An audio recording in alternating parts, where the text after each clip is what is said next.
দেখুন, সুপ্রিয় দর্শক, অসংখ্য প্রীতি ও শুভেচ্ছা দিন। আমি শহীদুল ইসলাম। প্রিয় দর্শক, আজকে যে বিষয়টি নিয়ে আমি আপনাদের সামনে কথা বলতে আসছি সেটি হচ্ছে এবার মহান জাতীয় সংসদের স্পিকার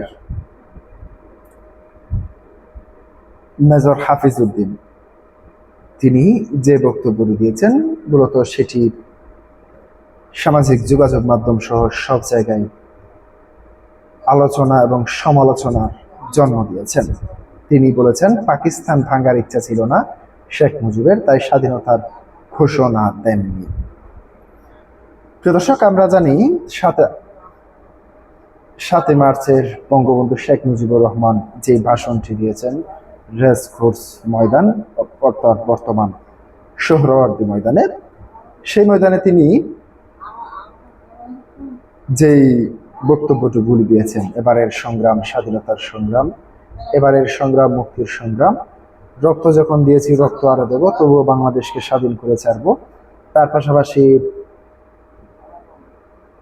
আপনার যার যা কিছু আছে তাই নিয়ে প্রস্তুত থাকো, যে কোনো মুহূর্তে ঝাঁপিয়ে পড়তে হতে পারে, এই ধরনের বক্তব্যগুলি আপনারা জানেন। 7 মার্চের সেই বক্তব্যগুলি সারা বিশ্ব সহ ইউনেস্কো পর্যন্ত স্বীকৃতি দিয়েছে যে জাতির জনক বঙ্গবন্ধু শেখ মুজিবুর রহমান।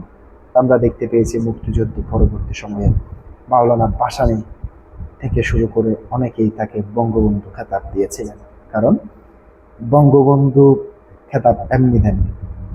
যে মাওলানা ভাসানীর ছাত্র শেখ মুজিবুর রহমান, সেই মাওলানা ভাসানী সাহস পায়নি যে মুক্তিযুদ্ধ নেতৃত্ব দেওয়ার, কিন্তু শেখ মুজিবুর রহমান মুক্তিযুদ্ধের নেতৃত্ব দিয়েছেন। প্রিয় দর্শক, এবার সেই দীর্ঘ ভাষণের সমালোচনা করলেন মেজর হাফিজ। তিনি তার বক্তব্যে কি বলতে চেয়েছেন সেটি আপনাদের সামনে একটু তুলে ধরছি। বাংলাদেশ জাতীয় সংসদের স্পিকার ও বীর মুক্তিযোদ্ধা মেজর হাফিজ উদ্দিন আহমেদ বলেছেন, 1971 সালে পাকিস্তান ভাঙার কোনো ইচ্ছা বা বিচ্ছিন্নতাবাদী হওয়ার কোনো বাসনা শেখ মুজিবুর রহমানের ছিল না। তাই 25 মার্চ রাতে পাকিস্তানি বাহিনীর ক্র্যাকডাউনের আগে তাজউদ্দিন আহমেদের অনুরোধ সত্ত্বেও তিনি স্বাধীনতার ঘোষণা দেননি। শনিবার 11 জুলাই রিটায়ার্ড আর্মড ফোর্সের অফিসার্স ওয়েলফেয়ার অ্যাসোসিয়েশন রাওয়া আয়োজিত দ্য ইস্ট বেঙ্গল রেজিমেন্ট ইতিহাস, ঐতিহ্য এবং বাংলাদেশের অভ্যুদয় শীর্ষক এক আলোচনা সভায় প্রধান অতিথির বক্তব্যে তিনি এইসব কথা বলেন। মেজর হাফিজ বলেন, তাজউদ্দিন সাহেব শেখ মুজিবুর রহমানের কাছে গিয়ে বলেছিলেন, পাকিস্তানি আর্মিরা আক্রমণ করতে যাচ্ছে, মানুষ স্বাধীনতা চায়। কিন্তু শেখ সাহেব তখন বলেছিলেন, আমি বিচ্ছিন্নতাবাদী হতে পারি না, পাকিস্তান ভাঙতে আমার কোনো অবদান থাকুক, এটি আমি চাই না। সুতরাং তিনি স্বাধীনতার ঘোষণা দেননি। তিনি আরো বলেন, পাকিস্তান বাহিনীর বর্বরচিত আক্রমণের মুখে যখন জাতি দিশেহারা এবং অবদমিত হওয়ার উপক্রম হয়েছিল, তখনই ইস্ট বেঙ্গল রেজিমেন্ট সাহসের সাথে প্রতিরোধ গড়ে তোলে। এই সংকট মুহূর্তে মেজর জিয়াউর রহমান স্বাধীনতার ঘোষণা দেন, যা জাতিকে যুদ্ধে ঝাঁপিয়ে পড়তে উদ্ভূত ও অনুপ্রাণিত করেছিল। তিনি বলেন, এটাই হলো প্রকৃত সত্য।